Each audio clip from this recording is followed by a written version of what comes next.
आलोक वर्मा को काम पर लौटने के एक दिन भीतर ही सीबीआई डायरेक्टर पद से हटा दिया गया है। नागेश्वर राव को फिर से अंतरिम डायरेक्टर बनाया गया है। सीबीआई में 3 महीने के आंतरिक घमासान के बाद कल पीएम मोदी की अध्यक्षता वाली हाई पावर्ड कमेटी ने फैसला लिया है।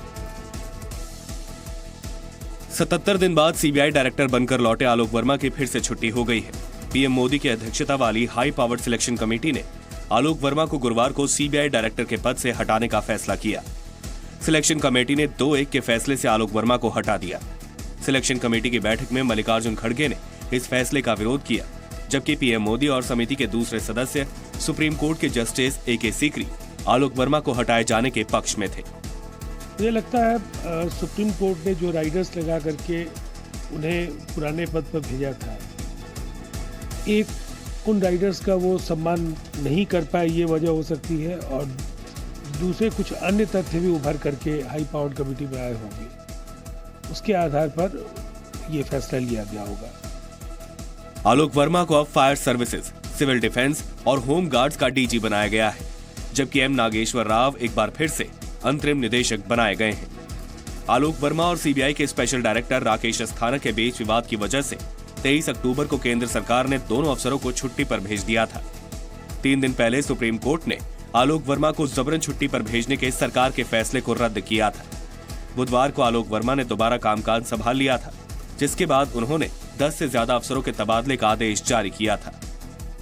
सीबीआई के 50 साल के इतिहास में यह पहला मामला है जब सीबीआई के डायरेक्टर को इस तरह से हटना पड़ा है। आलोक वर्मा पर कार्रवाई की वजह सीवीसी की वो जांच रिपोर्ट है जिसमें भ्रष्टाचार और ड्यूटी में लापरवाही का आरोप लगा था।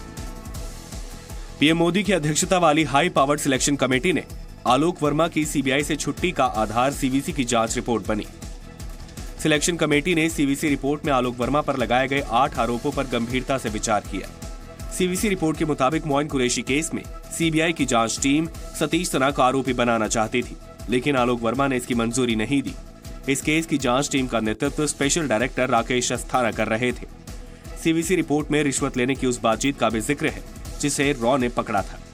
सीवीसी रिपोर्ट में आलोक वर्मा पर यह भी आरोप लगाए गए थे कि उन्होंने लालू यादव से जुड़े IRCTC केस में एक अफसर को बचाने की कोशिश भी की थी।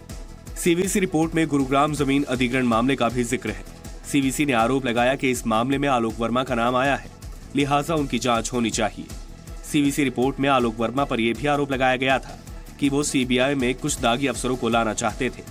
इन्हीं सब आरोपों के आधार पर सिलेक्शन कमेटी ने 2-1 के फैसले से आलोक वर्मा को हटाने का फैसला लिया।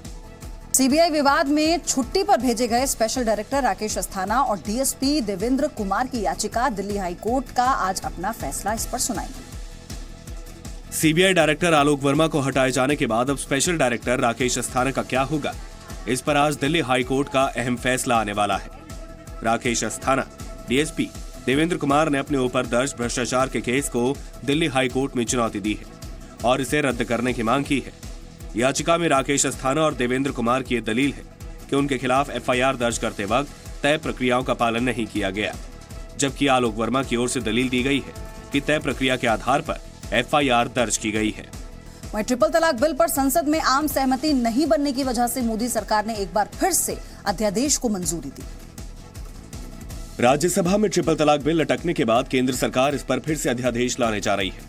सूत्रों के मुताबिक गुरुवार को केंद्रीय कैबिनेट ने अध्यादेश को फिर से जारी करने के प्रस्ताव को मंजूरी दे दी। 22 जनवरी को पुराने अध्यादेश की मियाद खत्म हो रही थी, लेकिन बिल को सिलेक्ट कमेटी के पास भेजने की मांग पर अड़ी कांग्रेस ने इसे शीत सत्र में पास होने नहीं दिया। अध्यादेश को राष्ट्रपति की मंजूरी के बाद अगले 6 महीने तक लागू रहेगा। अध्यादेश के मुताबिक तुरंत ट्रिपल तलाक के मामले में एफआईआर तभी होगी जब पीड़ित पत्नी या उसका कोई रिश्तेदार केस दर्ज कराएगा। ट्रिपल तलाक गैर जमानती अपराध रहेगा, लेकिन मजिस्ट्रेट कोर्ट से जमानत मिल सकेगी। केंद्र सरकार ने जम्मू कश्मीर और गुजरात को बड़ा गिफ्ट दिया है। कैबिनेट ने जम्मू कश्मीर में 2 और गुजरात में 1 एम्स खोले जाने को मंजूरी दी। केंद्रीय कैबिनेट ने 3 नए एम्स खोलने को मंजूरी दी है। इनमें से एक जम्मू के सांबा में, दूसरा पुलवामा के अवंतीपुरा में और तीसरा गुजरात के राजकोट में खोला जाएगा। केंद्रीय स्वास्थ्य मंत्री जगत प्रकाश नड्डा ने ट्वीट कर जानकारी दी। जम्मू कश्मीर के सांबा में 1661 करोड़ की लागत से एम्स बनेगा, जबकि पुलवामा के अवंतीपुरा में एम्स की लागत 1828 करोड़ होगी। गुजरात के राजकोट में 1195 करोड़ की लागत से एम्स बनेगा। इन तीनों एम्स में 1500 ओपीडी प्रतिदिन, और 1000 आईपीडी मरीज हर महीने देखने की सुविधा होगी। हर कॉलेज में 750 बेड, 15 से 20 सुपर स्पेशलिटी विभाग, 100 एमबीबीएस सीट और 60 बीएससी नर्सिंग सीटें होंगी। अयोध्या मामले की 29 जनवरी को नई बेंच सुनवाई करेगी। गुरुवार को सुप्रीम कोर्ट ने इस मामले की सुनवाई की नई तारीख दी। अयोध्या विवाद पर सुनवाई एक बार फिर टल गई है। गुरुवार को सुप्रीम कोर्ट की 5 जजों की संवैधानिक पीठ ने जैसे ही सुनवाई शुरू की, मुस्लिम पक्ष के वकील राजीव धवन ने बेंच में जस्टिस यूयू ललित के होने पर सवाल उठाए। राजीव धवन ने दलील दी कि जस्टिस ललित एक मामले में उत्तर प्रदेश के पूर्व मुख्यमंत्री कल्याण सिंह के वकील रह चुके हैं। इसके बाद जस्टिस ललित ने खुद को केस से अलग करने का फैसला किया। सीधे तौर पे नहीं कहा, पर उन्होंने वो पॉइंट आउट किया जिसमें जस्टिस ललित ने कहा कि मैं इस मामले को फर्दर नहीं सुन। कल मशवरा हुआ था और जस्टिस ललित ने डिसाइड किया कि वो मैटर को फर्दर नहीं सुन। जस्टिस ललित के हटने के बाद अब नई संवैधानिक पीठ बनेगी। 29 जनवरी को अब अगली सुनवाई होगी। उस दिन सुप्रीम कोर्ट ने रजिस्ट्री से दस्तावेजों के अनुवाद की जानकारी मांगी है। अयोध्या केस की सुनवाई एक बार फिर से टलने पर संत समाज काफी नाराज है। वहीं बाबरी मस्जिद के पक्षकार इकबाल अंसारी ने कहा कि कोर्ट जब भी फैसला देगा वो उसे मानेंगे। सुप्रीम कोर्ट में अयोध्या केस की सुनवाई टलने पर हिंदू संगठनों ने नाराजगी जताई है। सुनवाई टलने की खबर के बाद सुप्रीम कोर्ट के बाहर प्रदर्शन किया गया। पुलिस ने प्रदर्शनकारियों को हिरासत में लेकर हालात पर काबू पाया। कि केशव चंद्र गगोई के बेटे हैं माननीय जज महोदय गगोई जी, उनको भी अपना नाम वापस ले लेना चाहिए, क्योंकि देश की जनता को विश्वास नहीं है कि कांग्रेस का बेटा हमारे पक्ष में या रामलला के पक्ष में या हिंदुत्व के पक्ष में कोई निर्णय ले सकता है। दूसरी तरफ मुस्लिम पक्ष ने कहा कि सुप्रीम कोर्ट के आदेश पर किसी को आपत्ति करने का हक नहीं है। जुडिशरी के किसी भी फैसले को और उसके तारीख बदलने को अगर अपने मुल्क में एक इश्यू और एक बड़ा इश्यू बनाने लगा जाएगा तो ये कहीं ना कहीं पूरे जुडिशियल सिस्टम पर सवालिया निशान लगाने के बराबर होगा। दिल्ली के रामलीला मैदान में आज से बीजेपी का 2 दिन का राष्ट्रीय अधिवेशन शुरू होने जा रहा है। महामिशन 2019 का लक्ष्य हासिल करने के लिए बीजेपी के लिए आज का दिन बेहद अहम है। दिल्ली के रामलीला मैदान में आज से बीजेपी का महाधिवेशन शुरू होने जा रहा है। पीएम मोदी पार्टी के करीब 13,000 नेताओं की मौजूदगी में महाधिवेशन का उद्घाटन करेंगे। बीजेपी अध्यक्ष अमित शाह के अध्यक्षीय भाषण से महाधिवेशन की शुरुआत होगी। इस बैठक में लाल कृष्ण आडवाणी, मुरली मनोहर जोशी के अलावा तमाम केंद्रीय मंत्री, सांसद, विधायक, संसदीय बोर्ड, राष्ट्रीय कार्यकारिणी और राष्ट्रीय परिषद के सदस्य, सभी मेयर और जिला स्तर के नेता शरीक होंगे। माना जा रहा है कि अमित शाह अपने अध्यक्षीय भाषण में बीजेपी संगठन की मौजूदा स्थिति, मोदी सरकार की उपलब्धियां और लोकसभा चुनाव की तैयारियों में जुटने का आह्वान करेंगे। आज पहले दिन अलग अलग राज्यों में बीजेपी की तैयारियों का भी जायजा लिया जाएगा। सूत्रों के मुताबिक 2 दिन के महाधिवेशन में 3 प्रस्ताव पारित होंगे। राजनीतिक प्रस्ताव के अलावा एक धन्यवाद प्रस्ताव भी होगा, जिसमें आर्थिक आधार पर सामान्य वर्ग को दिए आरक्षण के लिए पीएम मोदी को बधाई दी जाएगी। महाधिवेशन में दिवंगत प्रधानमंत्री अटल बिहारी वाजपेयी को श्रद्धांजलि भी दी जाएगी। महाधिवेशन के आखिरी दिन प्रधानमंत्री मोदी बीजेपी नेताओं को संबोधित करेंगे। पीएम मोदी के इस मार्गदर्शन भाषण का मुख्य केंद्र 2019 के महालक्ष्य को हासिल करना होगा। राष्ट्रीय कार्यकारिणी से ठीक पहले बीजेपी ने बड़ा फैसला लेते हुए 3 पूर्व मुख्यमंत्री शिवराज सिंह चौहान, रमन सिंह, वसुंधरा राजे को पार्टी के राष्ट्रीय उपाध्यक्ष बनाया है। मध्य प्रदेश, छत्तीसगढ़ और राजस्थान में सत्ता गंवाने वाली बीजेपी ने अपने 3 पूर्व मुख्यमंत्रियों को बड़ी जिम्मेदारी दी है। बीजेपी अध्यक्ष अमित शाह ने शिवराज सिंह, रमन सिंह और वसुंधरा राजे को बीजेपी का राष्ट्रीय उपाध्यक्ष नियुक्त किया है। लोकसभा चुनाव से 4 महीने पहले बीजेपी ने 3 राज्यों के 3 बड़े नेताओं को केंद्र में लाने का फैसला करते हुए बड़ी जिम्मेदारी दी है। शिवराज सिंह 13 साल तक मध्य प्रदेश के मुख्यमंत्री थे, जबकि रमन सिंह 15 साल तक छत्तीसगढ़ के मुख्यमंत्री रहे। वसुंधरा राजे भी अशोक गहलोत से पहले राजस्थान की सीएम थी, लेकिन तीनों दिसंबर में अपने अपने राज्यों में सत्ता से बाहर हो गए थे। अब इन तीनों नेताओं को लोकसभा चुनाव में बड़ी जिम्मेदारी मिलनी तय है। नेशनल कॉन्फ्रेंस नेता फारूक अब्दुल्ला ने एक बार फिर देश विरोधी बयान देते हुए धमकी दी है कि जब तक कश्मीरियों से इंसाफ नहीं होगा तब तक कश्मीर जलता रहेगा और उसकी जद में भारत भी जलता रहेगा। जम्मू कश्मीर में महबूबा मुफ्ती के साथ सरकार बनाने की कोशिश नाकाम होने के बाद फारूक अब्दुल्ला ने हिंसा और आतंकवाद को जायज ठहराने की कोशिश की है। अभी गवर्नर बैठे हैं वहां पे 3 पार्टीज ने जो differ with each other join हो गए कि हम रियासत की हुकूमत संभालेंगे, इसकी मुश्किल को निकाल सकेंगे। 57 members in a house of 89। Governor साहब की फैक्स मशीन नहीं चलती, कमाल नहीं। फारूक अब्दुल्ला ने धमकी दी कि इंसाफ न होने की सूरत में कश्मीर जलेगा और इससे हिंदुस्तान भी अछूता नहीं रहेगा। कहाँ इंसाफ? किस इंसाफ की बात करते हो? जब तक तुम हमसे इंसाफ नहीं करोगे कश्मीर जलता रहेगा और अफसोस से मुझे ये कहना पड़ता है हिंदुस्तान भी उसकी जड़ में जलेगा। We will not burn alone। हम तो डूबे हैं सनम, तुमको भी डुबोएंगे, इसे याद रखिएगा। 3 दिन पहले ही फारूक अब्दुल्ला के बेटे और जम्मू कश्मीर के पूर्व सीएम उमर अब्दुल्ला ने बेरोजगारी को आतंकवाद की मुख्य वजह बता दिया था। दिल्ली के कीर्तिनगर इलाके में रेलवे ट्रैक के पास बनी झुग्गियों में आग लग गई। फर्नीचर मार्केट तक ये आग फैल गई, जिसकी वजह से कई दुकानें खाक हुई। दिल्ली के कीर्तिनगर इलाके के फर्नीचर मार्केट में बीती रात भीषण आग लग गई। आग सबसे पहले रेलवे पटरी के किनारे झुग्गियों में लगी और ये धीरे धीरे आसपास की बिल्डिंगों तक फैल गई। आग की वजह से झुग्गियों के साथ साथ फर्नीचर की कई दुकान जल गई। लेकिन यहाँ पे इंदिरा कैंप में 2 झुग्गियों से आग शुरू हुई है और इसके रेलवे लाइन के इस तरफ जो है ये बुरादे का ढेर है। बुरादे के ढेर से और लकड़ी के कबाड़ से ही आग फैली है और उसके फैलते फैलते उस बिल्डिंग की तरफ गई है जहाँ पे पहले एक बिल्डिंग चपेट में आई है। नीचे दुकानें थी, उसके साथ 5-7 दुकानें थी नीचे, वो जल गई हैं जहाँ मोल्डिंग का काम होता था। और दूसरा, आग के तेजी से फैलने की वजह से फायर ब्रिगेड की 25 गाड़ियों को मौके पर बुलाया गया।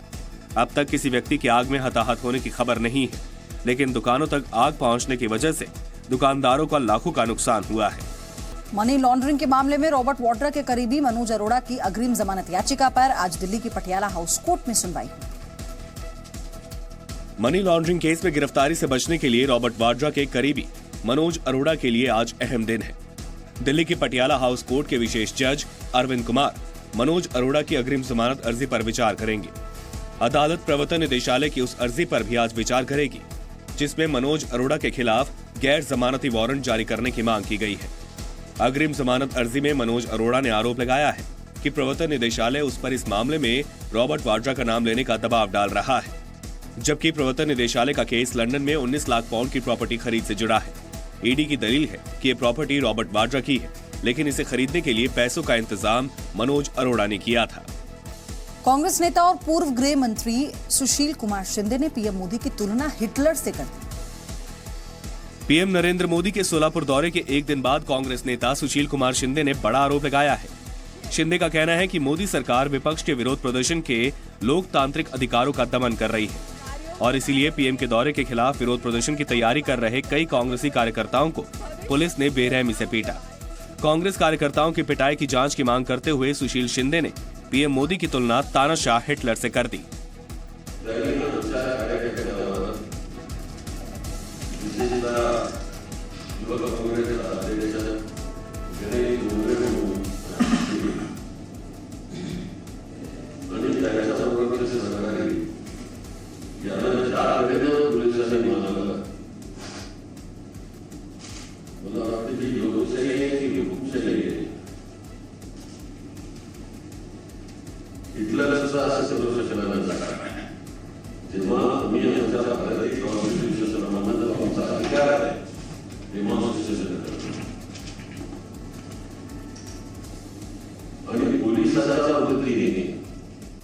स्थानीय यूथ कांग्रेस अध्यक्ष गणेश डोंगरे को पुलिस ने जिस तरीके से मारा है, मुझे लगता है कि ऐसा तो हिटलर भी नहीं कर सकता।